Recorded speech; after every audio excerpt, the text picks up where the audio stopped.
Live from Dog Lake Brewery in Fort Worth, Texas, it's time for You Can't Brew That on Television. Now here are your hosts, Brewmeisters Kyle and the Reverend Ryan Bono.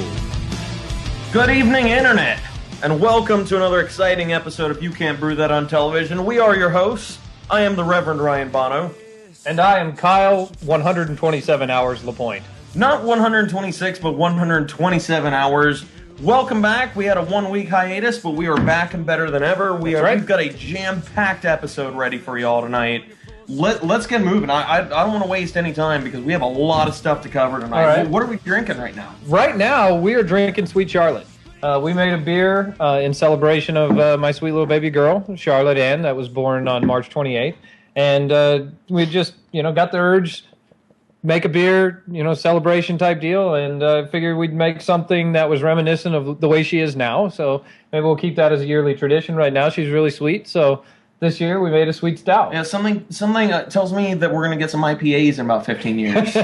some real serious IPAs. But until then, it's going to be sweet and strong for a while, so that's exciting. That's right, sweet and strong. And we actually decided to use an unusual ingredient in this, something that we've never heard of anybody else brewing with. So much that I tried to find information on the internet, a couple message boards I posted on. I can't find anybody who's ever used this before. So we definitely had some interesting things that we found about it. We like to discuss it with you. Pioneering is fun and a little bit frustrating. Oh, yeah, without a doubt. We decided to use raw heavy cream. Yep, raw cream. Rather than your standard lactose sugar. We wanted to make a sweet stout. So sweet stout is going to have some milk in it. It's going to have some milk sugar typically, but generally you go to the homebrew store and you get lactose sugar. Lactose sugar is basically when they're making skim milk, everything they can't turn into skim milk that isn't good enough to taste for that, they dry out and turn that into lactose sugar. That's essentially where lactose sugar comes from. And lactose sugar is really interesting. It adds a really neat flavor and body to a stout that actually makes it drinkable for your average non-serious beer drinker. We've had a lot of friends that will drink a milk stout. The people that like the Miller Lite crowd, the Bud Light crowd, they'll drink a milk stout. Love the left hand, right? Yeah, the left hand in particular is a big one. But we decided to go with raw heavy cream.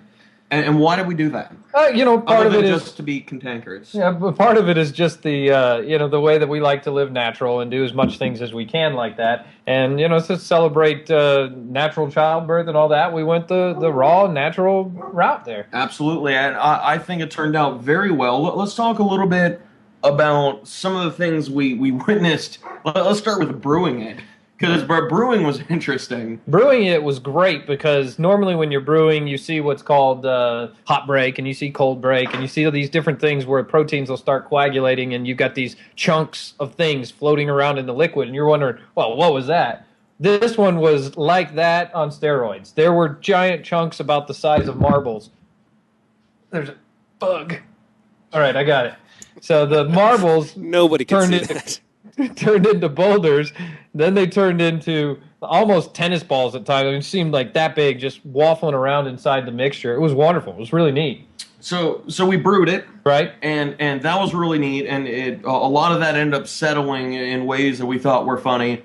We chilled it. Yeah, we chilled it, which was wild because a lot of the milk ended up. It just sort of as soon as the boil was flamed out, the milk just dove to the bottom. Mm-hmm. And so the first keg ended up getting a lot of the milk.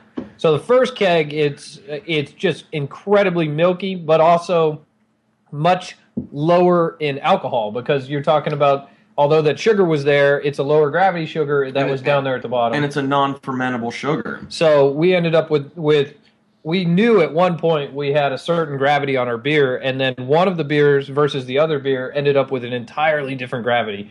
And so that was neat.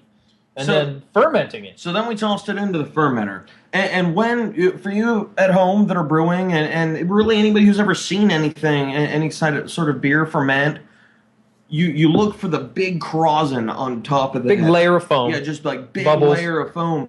And we weren't getting that. It wasn't going. It was frankly pretty unsettling. Usually, we thought that we had infected or somehow killed this entire batch of beer. And usually, if it's not doing that, that means the yeast isn't working. But it looked like the yeast was working as far as in the bottom of it, the yeast was growing. You could see that the yeast amount was increasing at the bottom. So after a few days, we tossed some extra yeast on there just in case, and ended up that we solved the problem when a friend of ours, friend of the show, Matt Westlake, came over, and we were discussing this, and we were talking about it, looking at what's going on, and you know what? It's raw cream. There's still raw cream in that beer. We're figuring best we can consider that there was probably a layer of that raw cream that rose to the top. And they didn't make that saying up for no reason. Cream really does rise to the top. It really does. And so you at home, if you're looking to try this, which I recommend because the results are spectacular. Very interesting.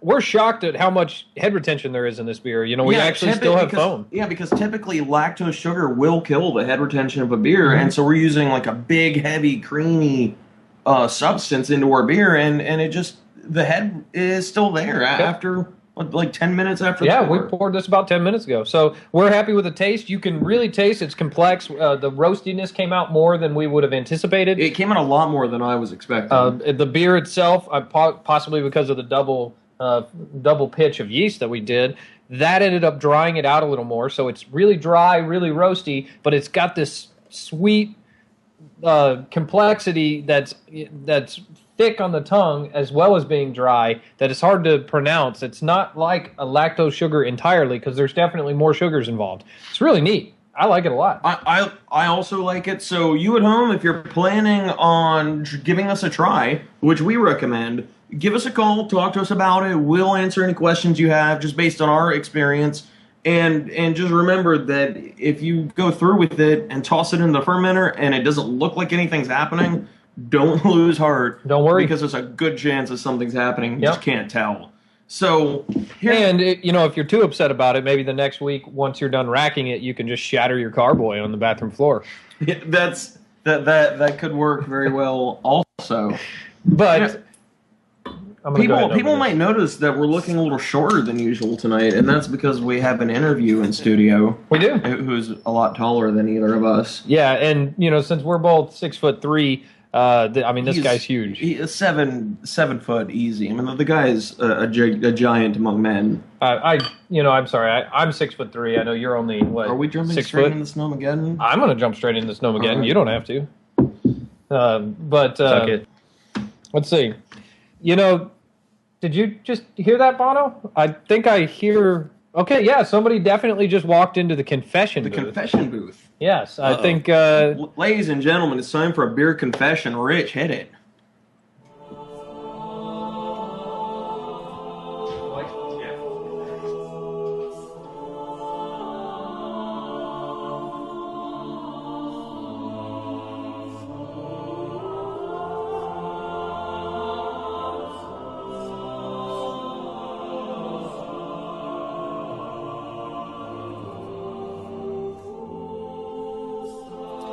And now we invite you to confess your beer sins to the Reverend Ryan Bono.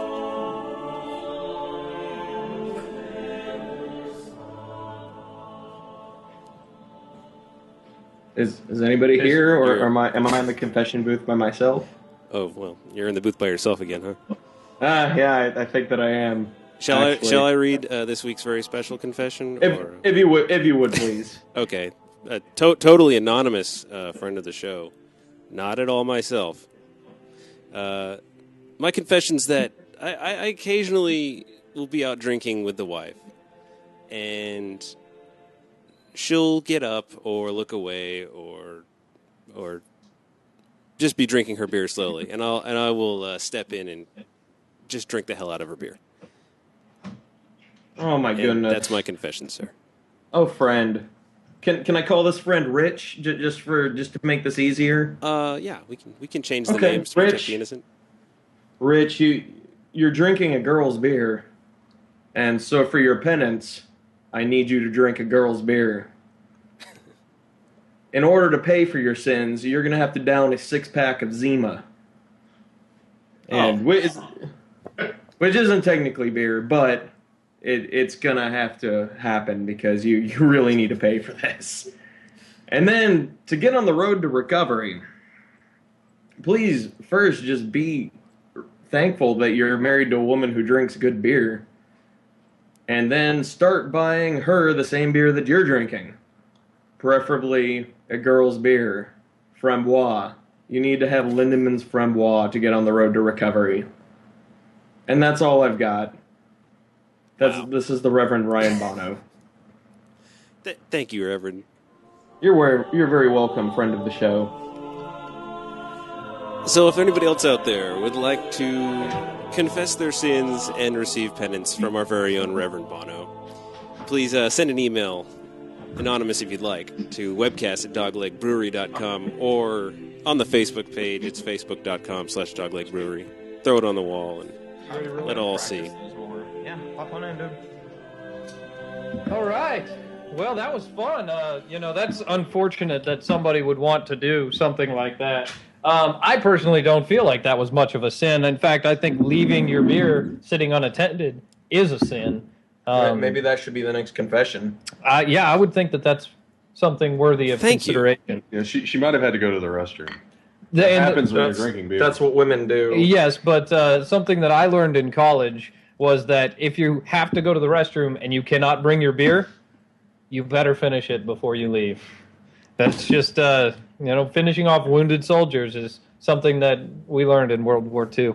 So, in case you're not completely unobservant, we do have a new person on set with us right now. That's better. Scooter, why don't you introduce yourself really quick? I am Scooter Hendon, founder and editor of TexasBrews.org, and it'll be pretty much anything and everything you can think of has to do with craft beer in Texas. Excellent. And specifically, wonderful.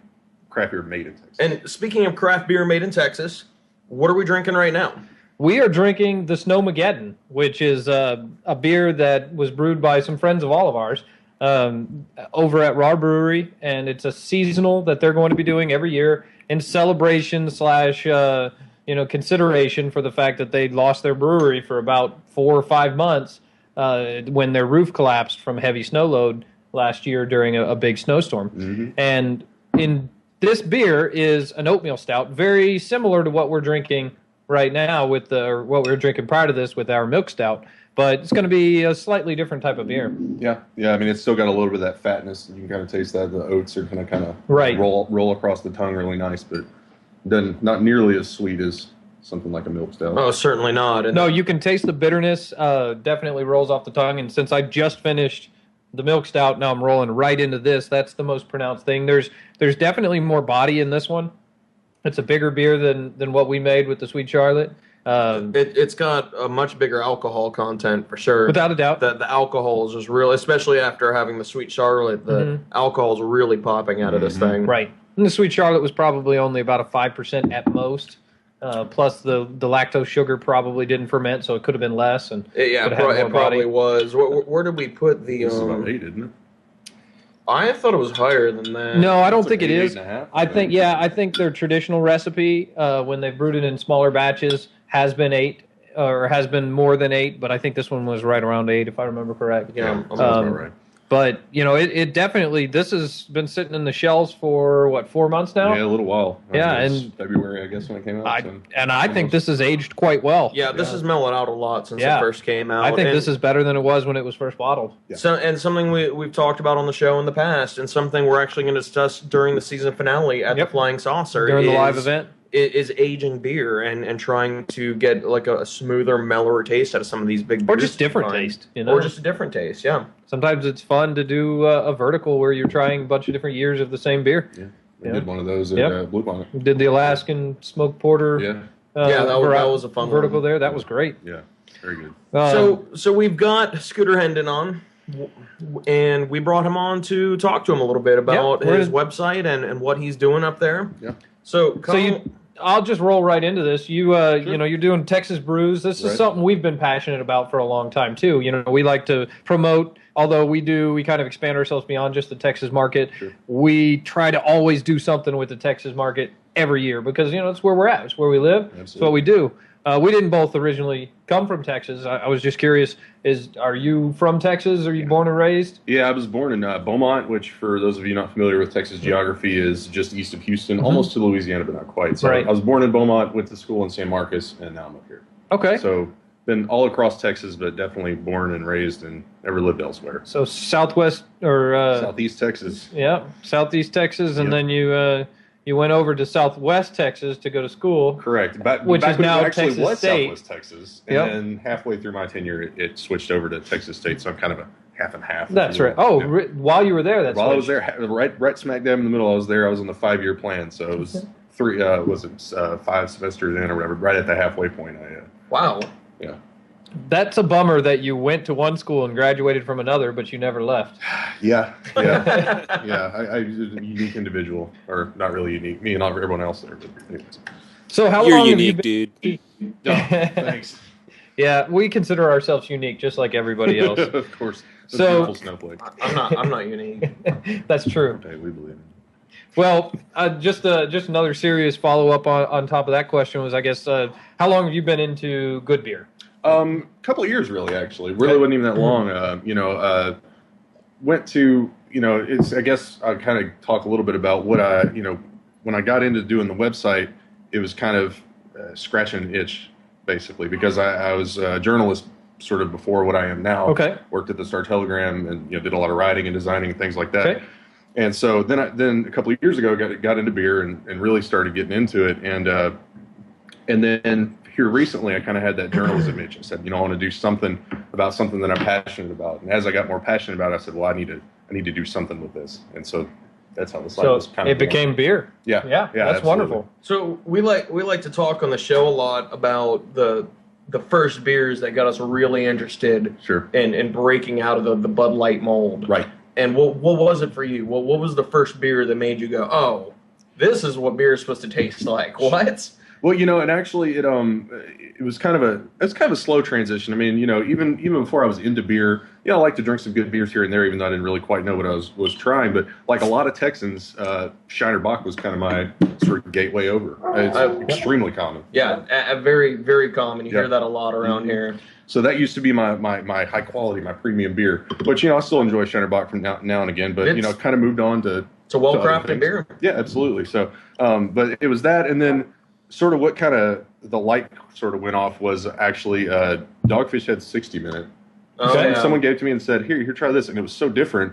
Just because I hadn't really drank a lot of hoppy beers before. Had some like a lot of people had some imports, a few Right. of the Texas beers here and there, but everything pretty approachable and nothing too weird. Drinking the big, Yeah. heavy imports like Red Stripe, right? Exactly. I Heineken. used to love Red Stripe. So you was Red Stripe and Soak it up. Heineken and stuff like that. And but then I get this beer with just this floral bouquet of hops that I was just like, wow, this is a totally new thing. Totally So, different, yeah. That was definitely one of my sort of epiphany beers that kind of got over the cusp with.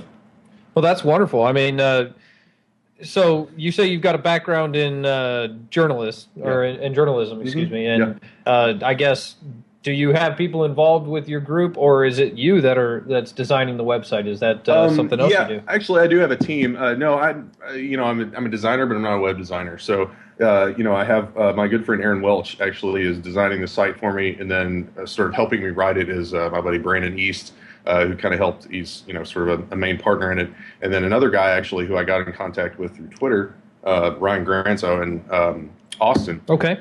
And so he's helping write as well. And then I've got another guy sort of volunteering his time to shoot videos. Aaron Doherty, he's with Fishfin Studios, is in Fort Worth. Okay. So all of them everybody's kind of pitching in and helping. So That's I've wonderful. Kind of headed it up, but then I'm getting a lot of help, thankfully. So what niche do you see this website filling? Like what do you want? You want people to say, go to texasbrews.org because they.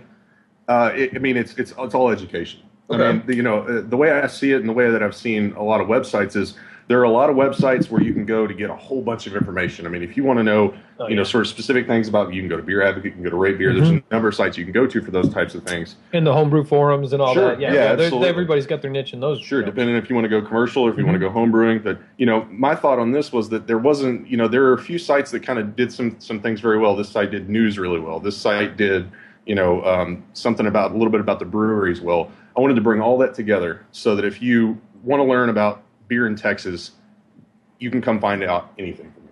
So it's not a site made chiefly for beer geeks. Actually, Right. sort of my starting point on it is that I want to get people who aren't into beer already. And it's interesting you asked the question about Shiner Bock is, that's kind of one of the things that I have written up about Shiner Bock is, you know what? Yeah, will beer geeks piss all over this beer?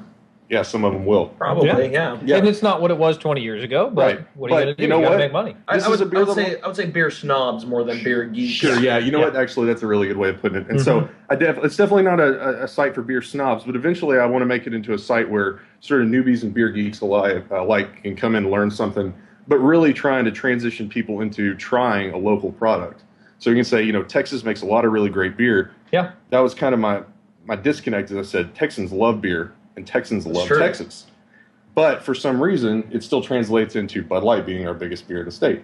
So, there are a few different reasons for that, and I kind of went into it in my intro article on the site, but it's to sort of try to kind of ease people's minds as far as getting into it. That was one of my sort of formative experiences, was just standing in front of a beer cooler at the liquor store, I don't know, 6 months ago, and I was sitting there just kind of like, at a candy store, like I like to do in front of the Right. beer coolers. I'm sure Take you your guys do the time. same Oh, way. yeah. We've all been there. It's And- just and stand then there you- and look around, and And you go with the dilemma of, I've got all this beer, but only this much money. And, what do I take home? exactly. But I was standing there and I was looking at it. I was trying to figure out what I wanted. And this other lady kind of stood next to me, kind of, maybe from here to about 5 feet away. She's sitting there looking for 2 or 3 minutes. And then finally she goes, "Well, I guess I'll just go with the old tried and true," and grabbed a 12-pack of Michelob Ultra. Oh, wow. But you know what I said at that point? I said, that's someone who was curious enough to look at. It's- He was playing a little Oh. trumpet fanfare. But I said, this is someone who wanted the information. He was Right. interested in trying it, but was crippled by choice. Right. They see everything up there and go, well, it all looks like it might be good, but I It's- don't know. It's but kind of, there's it's kind 18 of cases overwhelming. of this beer here. Sure. Yeah, it's kind of overwhelming if you don't know what you're looking at. Yeah, absolutely. And, that's something that we've said, and we started at every show just like that. We try to bridge the gap between beer snob and frat boy. Yeah. We like to fall somewhere in the middle. To me, I always say my yard takes 3 Modelo Especials to mow. It's just how it works. Right? I climb on my riding lawnmower and I throw a Miller Lite, or I throw all these beers in the little cooler on the side of and I start going, and I can get it done. It's a lot of fun, and that, every beer has its purpose, and every person has their preference on what they like Sure. in beer. So I think that's wonderful that you're trying to introduce people not only to craft beer, but to Texas beer. Sure. And Texas breweries, they make bridging the gap beers. They make Some light beers. Fantastic beers Sure, come out of yeah. Texas And, breweries. like St. Arnold's Lawnmower Yeah. and Rahr's Blonde. Like, these kind of beers are beers that you can give to anybody. Fireman's Four. It's funny that you mentioned those 3 beers is actually one of the recurring bits on the site that we'll have. We'll kind of have a new feature every Monday and Thursday, and one of the ideas for a feature that we're going to have as recurring will be what I'm calling Ultimate Mix 6-pack, where I basically sort of we'll grab we'll say 6 beers that all kind of fit the same mold. Okay. So the first one we're doing will be transitional and easy drinking kind of beers. Right. So it'll be Rahr Blonde, Fireman's Four, Lawnmower, St. Arnold Amber, and Franconia. what I did, and there's a lot of good ones like that would be transitional.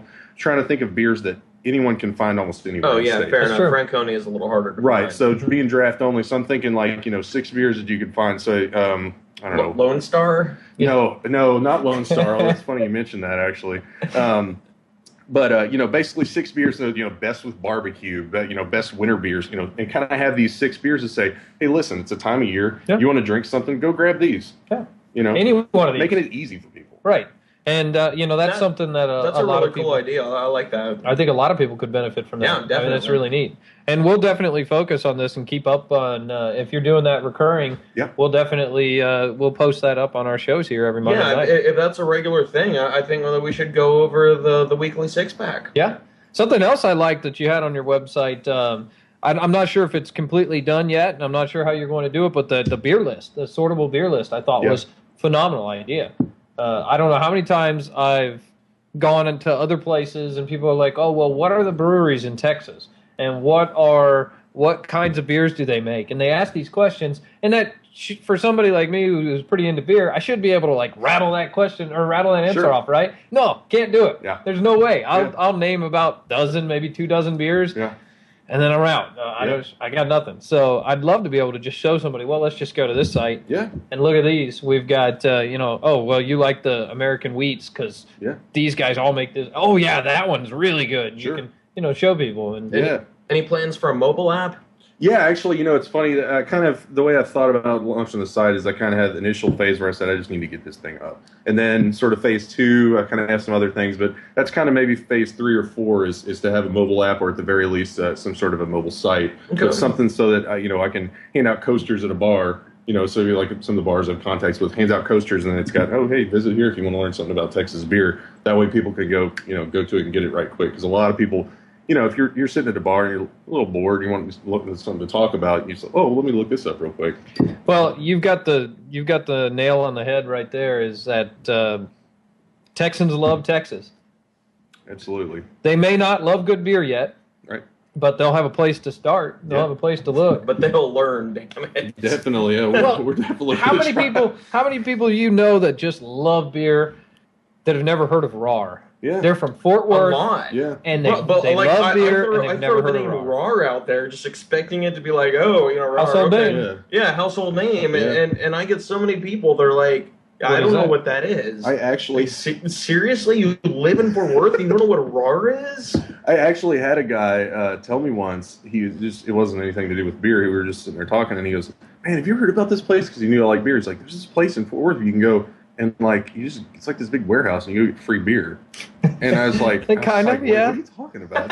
And I didn't know what he was talking about. He was dead serious. That doesn't sound safe. It really. And I said, where is this place? Because I need to go there. Right. And who operates the forklift and gets the beer off the top tell shelf? me about this place. And the more I kind of milked it out, and I was like, oh, he's talking about RAR Brewery. And I was like, okay, well, it's not free anymore. It's $7, but you should know a little about this, man. You live in Fort Worth. But it's just one of those things that, just people need to learn, and they will eventually, and that's my goal. Yeah, and that's wonderful. And I think everybody's got the different types of traditions and whatnot. And St. Arnold's down in Houston, I mean, their tours are just gigantic. Oh, yeah. It's ridiculous. And RAR's tours are getting bigger and bigger. Yeah. And it's amazing how many people will want to be involved in that, and they want to be a part of this bustling beer tradition, because beer was brewed to drink a long time ago. It wasn't brewed because it was brewed as a foodstuff. It was brewed as a foodstuff. It was brewed as something you drank every day. You didn't want to drink bad beer. You wanted to drink healthy, nutritious beer. And some beer we get in Texas, we get mostly the pasteurized stuff, but is there any beers in Texas that come live? I think some of the stuff that they're going to be doing at Jester King. I was just going to say Jester King. Yeah. I think Jester King. That's really neat. They still got stuff in the barrels right now. Mm-hmm. I think St. Arnold's, when they were doing their removable yeast series last year, I think that they had a beer that was live. That's possible. I like that movable yeast series idea. Yeah. That's pretty cool. They're turning that into the first one of that. The Weed Whacker is going to be bottled here pretty soon. Oh, cool. Yeah. I liked that beer. That was a really good summertime beer. Yeah, they killed out the Texas wheat in the lineup and added the Weed Whacker. So. Well, that's all right. Yeah, I'm okay with that. Mm-hmm. I think we should get, for the season finale, I think we should get the Honky to do a full-on review of TexasBrews.org. Okay. That's a good idea. Maybe see how he feels about interviewing Scooter at the event. Okay. Well, let's see where this takes us. And what he's talking about, we're doing a live event on May 23rd. We're going to be broadcasting live from the Flying Saucer. Cool. We're going to have I like that place. Yeah, Half Acre. We're going to have that. You're more than welcome to attend. Rent it out. And depending on how the Honky feels, maybe we'll see if we can get you up for an interview. And we've got a guy who does all of our web app, or usually it's phone applications for iPhone or like an Untapped or something. Yeah, and one of them was Untapped that he's done, and he does all of our interviews on that. So it'll be good. We'll get him to check your website out. Cool. And give a cool and candid review of it. Feedback. Yeah, well, and he's a funny guy too. He's able to play it out. Yeah, he's really good at what he does, and that's why we've kept him around, is because like we brought him in to do some iPhone stuff, and we're like, hey, he's really good at this. Let's see what else we can have him do. So TexasBrews.org is his next homework assignment. And we're going to run a little late today, just because this interview has been pretty fun. I've got a couple more questions. We've still got table scraps. So just for those out there, I just want you to know we're going to don't forget your trivia question. He could turn the Oh, tables well. on you guys when you're done with your series Let's of do it blistering right questions. now. Before we roll on to some of my questions, because I got some more here. Part of Kyle's warning about running late tonight was directed at me so that I don't hurry us out. For those of you at home, I am the timekeeper. Play him out, keyboard cat. And I noticed that when I checked my phone, it said 7:29, and I saw Bono's internal clock going. 30 minutes out. Let's go. Like I always say, got a hard network rep at the end of the half hour for 23 and a half hours of nothing. Yeah, he definitely, if we were on radio right now, would be playing us to commercial. It would be done. If we were at the Oscars, I'd be playing the music. There's going to be a giant hoax going to come out and pull us off to the side. Let's hear it, Rich. Let's get some trivia. All right, tonight's trivia question provided by Scooter. Yes, wonderfully provided by TexasBrews.org. Scooter asks you guys, ironically enough, who owns and brews Lone Star beer? Oh, that's a big one, isn't it? It's Pabst Brewing Company, I believe, or the people who own Pabst. Pabst isn't Pabst anymore. Pabst is owned by somebody. It's not InBev, is it? No, it's one of the smaller, bigger ones. Though the smaller, bigger ones. But I know it's along in the same line as Pabst. What is the name of that company? No, it's not Miller. It's not Coors. It's not InBev. It's not Anheuser-Busch. Not Guinness. It's Guinness. It's Guinness. No, sorry. It's always Guinness with you, Bono. We'll just roll with the same idea. We'll go with Pabst. Yeah, let's go with Pabst, and we'll claim the technicality. Yeah. All right, well... is he answering? Yeah, there you go. Huh? Pabst owns it. Contract brewed by Miller? Yeah. It's brewed here in Fort Worth. Contract brewed by used to be Miller. brewed in San Antonio. So I was right twice. But they like to call themselves like the national beer of Texas. But, right. Kind of funny thing is it's owned by a multinational corporation brewed right. by Miller. Yeah. But it's great. But in the day it was right. They bought the label just like they bought what is it, Rolling Rock. And so many people I knew from Pennsylvania. All of a sudden, we're in Oklahoma, and they're like, "We can get Rolling Rock," and oh my God. And so we're running to the stores to buy this stuff, and we're going, "Yeah, Rolling Rock is what got me out of liquor and into beer, actually. Well, at first, when Rolling Rock came out, when it first hit Oklahoma and got onto those shelves, green bottle, mind you, which was kind of annoying when you have to. Everything's got to be stored in Oklahoma on hot shelves, basically. Well, anyway, we've got all these green bottles of Rolling Rock, and it was pretty decent. And what I heard was right when they bought it out, they made the same recipe, and then they kind of weaned the recipe out and changed the recipe and made it more profitable. And as they did, it was less for my palate. Didn't mean it was a bad beer, right? I mean, everybody's got their flavor profiles that they like. Some people really like white bread, right? They really like their rainbow. You mean whip bread? Whip bread. No, that's a different beer. I was talking about actual bread. Oh, I was like, white bread? I like rye. I've heard of whip bread. So, okay, sorry. Another thing I saw on your website, which was really intriguing, was the Texas Brew School. Oh yeah, no, that's going to be cool. That looks really cool, by the way. Yeah, it's going to be neat. It's it's basically going to be kind of carrying through our mission statement, if you will. It's kind of a education, advocacy, and accessibility. Okay. So those three tenets will be kind of what we sit on, and this one will obviously be education. So it's like AA except with an extra A. Yeah, pretty much. Okay. Yeah, and like probably 3 H's. Right. A natural next step. Exactly. So I got I mentioned him earlier, Aaron Doherty of Fish Fin Studios. He approached me because he does some photography for a magazine that I do some beer writing for. Okay. And he approached me and said, "Well, I want to get into videography. I want to start doing stuff with videos. And I hear you're starting this website. What do you want to do?" So we got together, the Ginger Man, and brainstormed for a couple hours and kind of came up with this idea of this. Our original idea was like a beer 101. And it kind of morphed into something having to do with basically learning about beer, the basics of beer. So Brendan Stubblefield, Stubby, who you know, he actually going to be starting up a local home brew store. Texas Brewing Inc. out there on 121. So check them out. Check it out for sure. Yeah. But so I recruited Stubby and I said, hey, let's get together and we basically went over ingredients of beer. So we've shot 5 episodes now, basically just about ingredients. We've got some future ones planned with Jeff Fryman from the Common Table, who's a gastropub in Dallas. Okay. I contacted him and said, hey, let's talk about maybe kind of do a couple episodes about beer styles and glassware, some of this kind of stuff, and just really kind of dig into the guts of it.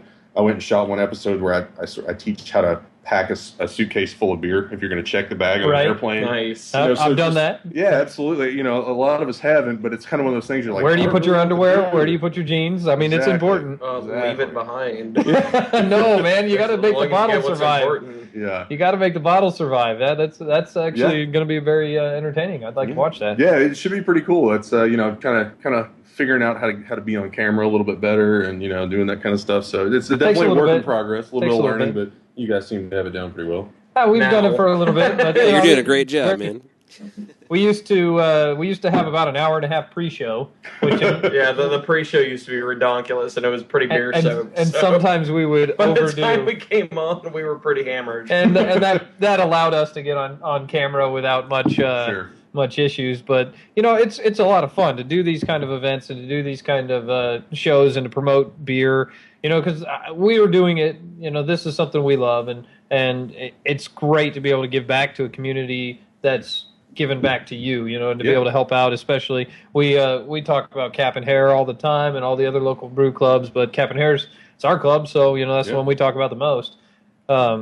Beer people are good people, man. You know, that's what I learn more and more as I sort of get to know people in the industry and kind of building contacts and stuff for the website. Is you know, people are just receptive. People want to help. They want to be involved. They're like, oh, that's a really cool idea. Just run with it. You know.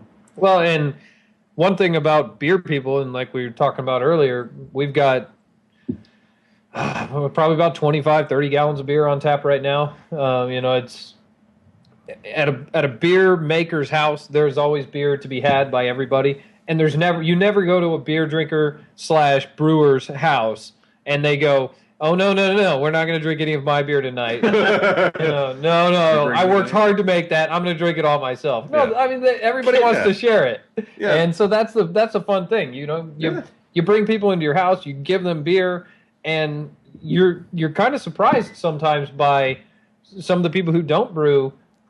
You know, that they're appreciative of that, and they're going, man, I can't, you know, thank you. That's free beer. That's awesome. I really enjoyed it, and you know, and then you meet different people like that, and that they're willing to give back. Oh, well, you know, you need me to help do this. I'm a plumber. I can help you move this together. Okay, cool. Yeah, it's great.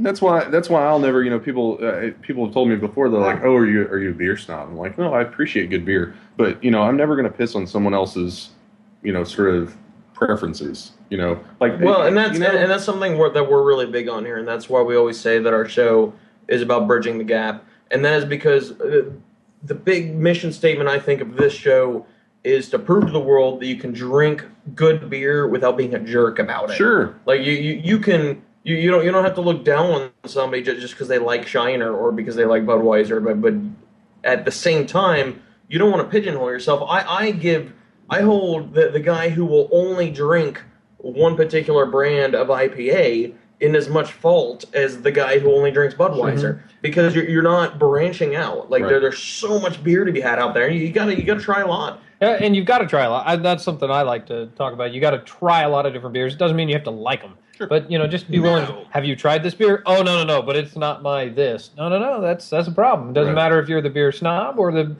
frat boy. If you're not willing to try it, then you're not going to grow. Just the other night, I was at the Saucer and I ordered a Belgian of some sort from a waitress who knows that I don't like Belgian stuff, and she was like, "You realize that's Belgian?" And I said, "Yeah," but and she's like, "I don't like Belgians," and I said, "Yeah, but I'm going to drink it anyway." I mean, like I'm not going to like spew it out. Belgians aren't my favorite.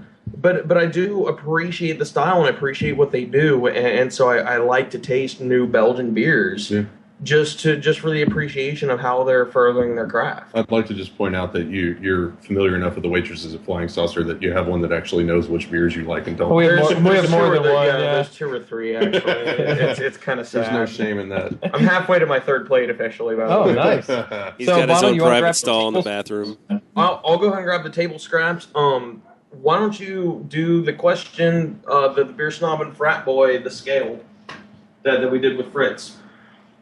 All right, I'll do the question and then I'll go. Scooter, where do you rate yourself between beer snob and frat boy? Where do you consider yourself? On the scale, If there was an imaginary scale, you've got the beer guzzling frat boy, you've got the nose in the air beer snob. One's you got Natty Ice and Bernardus. Funkiest Come Belgian on, why sour are you've you ever had. rocking on my natty ice that's in my fridge? I've got at least 12 of the We 30 actually, pack left. a few episodes ago, we discovered that Keystone Ice is rather enjoyable. You guys It's want a not shotgun that one? bad. You want I'll throw one back, man. So I got where- no where do problems you- except that it's not hot anymore. I like that beer when it's hot. and I think we've talked about this a lot, but where do you see yourself? I mean, I'd probably say a 6 or a 7. I mean, just due to the fact that mostly, I mean, I guess probably about a 7. Kind of halfway in between is, sort of I would say, and there's a beer blog that I know did kind of this sort of evolution of the beer geek, if you will, which I thought was really I'd interesting. like to read that. It's pretty cool. I think it's a Beer and Whiskey Brothers. They did theirs, but it kind of had like you start out by like sort of squirreling beer away, and and then you actually come of age and actually you're able to drink beer, and then you start slamming frat boy beer, and then you kind of move up to drinking some imports here and there, but you don't quite know what you're drinking, and then it goes to where you actually like some American craft beers, and then you turn into a snob, and then you come out on the other side to where you realize that snobbery is a little bit much. And yeah, I think I finally emerged on the other side. It took a while though. And, everybody hits we all those. go there. Yeah. What category are we number? This is number 13. All right, well, you guys are pouring. I was going to go ahead and give them the details once again on the live event coming up at the end of May here. Go for it. Just wanted to mention it once again, it's Monday, May 23rd at 7 p.m. We're going to be shooting live at the Flying Saucer Draft Emporium in downtown Fort Worth. It's American Pale. We're going to be upstairs at the Half Acre Hall. We're going to have a little temporary studio set up there so we can do our show live as you've come to see it every Monday night. We're going to do it on location and have a little party there. So come on out if you're in the area or watch and chat live. We'll be doing that. You can also RSVP online at the Facebook page that Dogleg Brewery has. It's facebook.com/Dogleg Brewery. And everyone, this is really exciting. We've got a lot of really neat things in the works here. Honky the iPhone guys coming down. The Flying Saucer, I don't know if I told you this, Kyle, and I know I didn't tell you this, Scooter. The Flying Saucer is going to send out a press release about this. We've got some people working on trying to get us some free beer. We don't want to throw that out there as a yes, this is happening just yet. But we've got some things in the works. And this is going to be cool. This is going to be a lot of fun. And Going to have some interviews, live interviews. live a lot of people interviews. up there. And worst case scenario, you're going to come out to the Saucer on a Monday night and have good times with good people drinking good beer. So come on out. And until then, we're enjoying some table scraps. This is from the American Pale Ale category. Yeah, we've got 6 American Pale Ales. We're probably not going to get to them all, but decided I'd bring them all out at once. If this one tastes as good as it smells, I'm going to be pretty excited. It smells fantastic. I'll be honest. It smells great. It's got a little bit too much of the hop flavor, in a way, I guess. Yeah, it almost smells like an IPA rather than APA, but I think that... No, I think the big problem is it's low gravity, and so the hops come out. The flavor of that hops... I hadn't tasted it yet. I just smelled it. Yeah. The malt, there's not enough malt character to balance out. It's like a lot of people would call this something like hop tea, right? I mean, it's... Yeah. But Yeah, it's but on the lighter side of hop tea, if you will. Yeah, it's definitely got more malt than a hop tea. It's not just hop water. Yeah. This isn't bad. We talk about this table scraps like we do this every week here since the Blue Bonnet, and basically what happens is you've got these beers that don't make it to the second round. Well, that doesn't mean they're bad beers. I'm gonna wait. I'll try a little bit more of the next one. Let me grab it just a little bit more here. Yeah, I went too fast. I like this. Isn't bad. This is not bad at all. Yeah, I mean, and it's not a style winner, obviously. Right. But this is a drinkable beer. It's really crisp. Yeah, this is very good, nice and clean and clear and good bubbles, and the nose is huge, right? I mean, the flavor comes out. The bubbles are it's very well carbonated. Yeah, I like it. So it's a little cloudy, but I mean that's only going to dock you 1 point. Yeah. But we talk a lot about competition on the show, and if your beer is cloudy, that's only going to dock you 1 point. So don't ever hesitate entering it. No, that's a good beer. Clarity's overrated. Right? Clarity is overrated, and I like Absolutely. that. So is triple hopping And color. I like Vortex bottle is not overrated. No, certainly not. Vortex bottle. Freaking Vortex. I think that the next thing they need to invent for homebrewers is a way for us to bottle in aluminum can bottle things. You know what I'm talking about? I mean, instead of Mr. Blue aluminum the can yeah. bottle maker. Yeah. Like the ballpark pint, if right, you will. exactly, the ballpark pint. I mean, that'd be great if we could recap one of those guys. And That'd you be- show that'd be up pretty and you've got sweet. your aluminum can, you know. And, oh man, what beer, who's got the blue bottle? Hey, you save bottles, start saving the aluminum, all those Miller Lights you've been drinking these days. When I first started brewing, and I think P has is watching tonight, so he'll remember this story. When I first started brewing, I had a Mr. Beer, and I would brew. I would pour into plastic bottles, like soda bottles, and I always made a really dark beer. So we discovered pretty quickly that we could drink our beer on the street in Dallas or at Arlington or in Arlington at Rangers games. So we could just drink our beer wherever because it was at a soda bottle and it was black, so people just thought it was soda. Dark stouts, milk Yeah. stouts. Yeah, no problem, right? It's just a soda. Your head looks a little different than a Dr. Pepper, but you know. Yeah. If somebody A little. if somebody's paying Moving attention on. to Bono's head in public, then we're in trouble in general. That's gross. All right, let's get some more table scraps up here. We're starting to run dry. Next up is another American Pale Ale. Everything's American Pale, so The last one was pretty American, decent. It was an Oh, enjoyable we got a little bit of fuzzy drink. fuzzy. We got some overcarbonation going on. this could be the same beer. You never even know. Yeah, and Kyle brings up a good point. A lot of times in these competitions, people will enter the same beer multiple times, and that is something that actually tends to bog down the competitions, especially this Yeah, year. I think it's crap.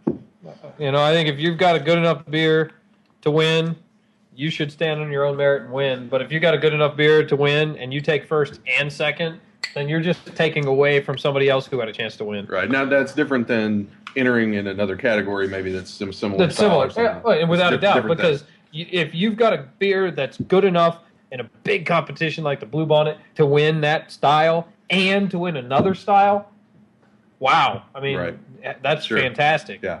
The last beer just had aroma just leaping out of it. And this one, not so much. You really have to reach deep down for the aroma. You're of this right. beer. But once you get to that aroma, it's very pleasant, I think. It may be remnants. Actually, yeah, it probably is remnants of the last Wow, one. I'm allergic to hops. That's crazy. If not, I mean, it's got a nice little hoppy backbone to the aroma. Not a whole lot. Kind of bland. Yeah.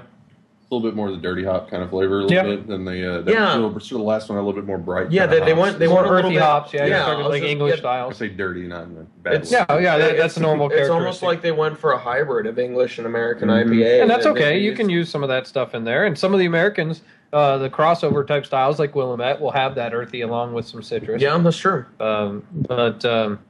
Yeah, I mean, that's pretty good. It's not bad.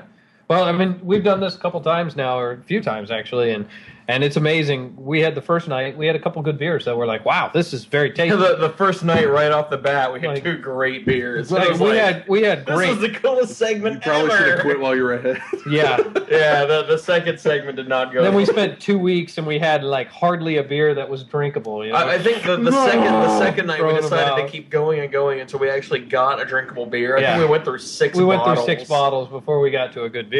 And the first night, you could tell we were looking at the categories, and you're like, okay, I could see how somebody may dock this. We had, I think, one was like a pilsner of some sort that was done with American hops. So you imagine that style, pretty damn tasty. Yeah. But you try to enter it into the category, and it's got the citrus notes, and they're going to throw it right out. Yeah. But man, it was good. It was really good. It was memorable, obviously, after a couple months here, and we've already. Yeah, We can yeah, still we're, talk we're about still it. we're still talking about it months So later. whoever brewed that, if you're watching our show, kudos. Kudos. You know your beer well enough to be able to name it on their tasting profile. Exactly. But you know, Most I mean, people that's- can, I think you it's know? a decent point too. Is that judging beers and enjoying a beer is sometimes is actually a very different experience. You Oh, can without a doubt. Oh, I love this beer because I did a little bit of that. We did some judging at It- Blue Bonnet. You had the beer and you say, oh man, I like this. It's just not the style. It's a difference between enjoying and appreciating. I Sure. think like being able to appreciate somebody's hard work, being able to appreciate somebody's craft without necessarily enjoying what they made. I think is a big disconnect and a tough one to make for a lot of people. So we're gonna have one more set of table scraps here. This one, and you can see us all dumping our foam into a common dumping off point. I guess I didn't really get rid of all mine. It's hard to. We're just trying to get rid of a little bit what's left so that you can give the next beer a fair shake.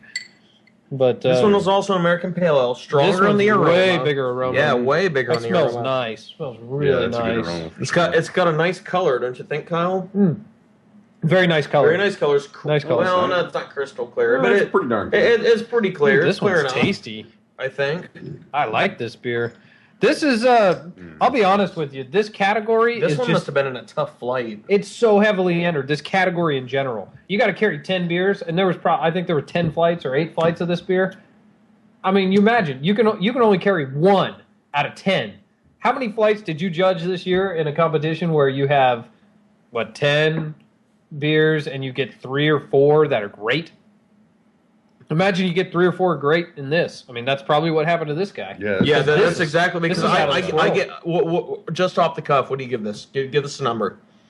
I'm going to give it high 30s, low 40s. I was gonna go 37 right off the bat. Yeah. I mean, I'm not in judging. I don't have my judging gloves on, right? But you can give it a good guess. And we've talked in the past on the show about the BJCP judging scale 1 through 50. Right. High 30s beers are great. I mean, they're very good beers. Once you start getting into the low 40s, the mid 40s, you're looking at world-class beers, the kind of things you buy at the grocery store. Mm-hmm. And so this is a high 30s beer from all of us, which means that this is a very good beer. So he was either unfortunate enough to have bad judges, which happens. Yeah. I think less often there are bad judges. More often there are cocky judges. And cocky is bad. Cocky is bad. Sure. And so they think they know better, despite what's written on a piece of paper. Because you're trying to judge based on what's written on a piece of paper, which is hard. Yeah. Whether you agree with what's on that paper or not, you have to judge what's on that paper. Yeah. And so many people have their own definitions of what a style is, and they try to judge on that. I've had this beer. Have you? Steve Brown judged this beer, and he called me over. This is an American Pale Ale. I remember this crystal clear. He called me over because he had 3 beers and he could only send 2, and this was one of them. So you were responsible for not. I was responsible for drinking this beer. Partially. Well, Steve, I agreed with Steve. Is like I told him what the way order I would have put him in, and it turns out that he would have put him in the same order. Either that, or there two, or either that, or this was in a remarkably similar flight. So yeah, another fantastic beer, everyone. I think we did well with table scraps tonight. Oh, heck yeah! I like the mouth. I mean, the flavor's great. But it's just kind of one of those things. It's an afterthought for a lot of people. The mouthfeel on it's really. Oh yeah, really this is slick on the tongue. It's just. It's nice. It's balanced. Nice. It's actually a little cloudy. It's allowed to be for that style because American Pale Ale's got a lot of hops. So and some chill haze is also involved. Yeah, in American Pale Ale. So what else did we learn tonight? Well, we learned quite a bit about the TexasBrews.org, which I was happy to have you on. I really appreciate you coming out. Had me for sure. It's a lot of fun. I think we have similar goals in mind, and promoting beer in the Texas world especially. So that's wonderful. We learned that a random friend of the show likes to drink girls' beer, right? And I do now apparently. And by the way, I'd like to point out that I've got 4 Zimas at the house you can have. Really? They don't sell it anymore. It shows you how often I look for Zima. Yeah, we learned tonight that Bono doesn't look for Zima in the store. I'm going to say, I think you can throw him a Smirnoff Ice or something. Well, no, Ices. I had a buddy who thought it would be really funny to slip those in the back. Good night, everybody. So, one time we were having a big beer party, a bunch of people coming over, hey, everybody bring your favorite beer. That was the premise. Bring a 6-pack of your favorite beer. And everybody would bring their favorite, right? So here it comes, and you got this big mix of beers. Well, he threw a 6-pack of Zima in the back of the fridge, and I didn't find it because there was so much beer at that party that I didn't find it for another 3 months. And where the hell does Zima come from? So we learned that Kyle's friends are jerks. Yes, and they bring me Zima. I still have some. A couple of them shattered when they fell out of the fridge. But other than that, the 4 are still there. So next time you guys are going to brew a Smirnoff Icebox, right? I like that idea. Smirnoff Icebox. So be sure to tune in next week. We're going to be talking a little bit about American Craft Beer Week that's coming up. Yep. We might start doing some segments on TexasBrews.org. Just depends on if they're up and running yet. And either way, I think we're going to talk a little bit about the You Can't Brew That at the Saucer live event. I'm looking forward to that live event, man. From everything you told me, and I had to miss the meeting. I had previously scheduled event, but we had a big meeting with everybody involved in the show except for me, pretty much. And so, but I was told about everything that happened Hunky later. wasn't there either. Oh, that's true. But it's because he's in Oklahoma, not a deadbeat. That's true.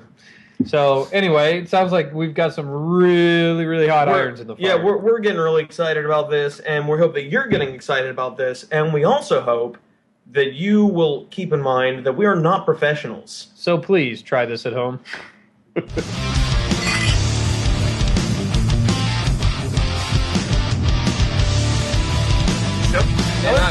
do we go half an hour? Like, that's half an hour over. We went almost to an hour. It felt like it went like that.